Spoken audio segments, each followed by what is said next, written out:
So that's the root removed. Came from this position here.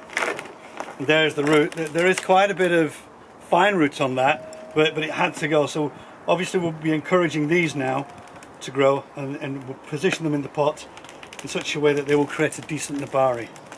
But as I say, it's sometimes you've got to do radical things to really improve it. And as I say, deciduous trees need a good nabari. You know, that's one of the beauties of having a deciduous tree.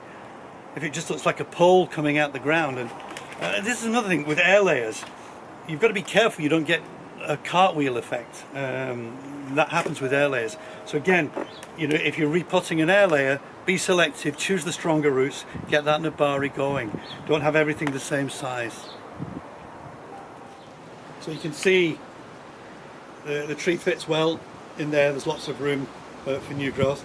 I've just put in a couple of blocks here just to position the tree so it's in, so I know exactly where I want it to go and where the roots, these major roots are going to go.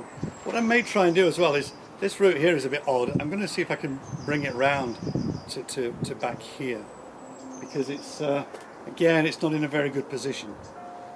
So there's enough root here to sustain the tree. It'll be in good soil. It'll be wired into the tree, wired into the pot, really strong. These wooden blocks, of course, will be removed. It is a case now of getting that soil in. First of all, I'll be getting the wire in place, and I will be packing the soil around the roots. But so I'm going to attempt to move this first. That's the first thing I'm going to do. There we go. You can see it's front to back. It works very well. And I think the pot is ideal. I really think the pot is superb for that.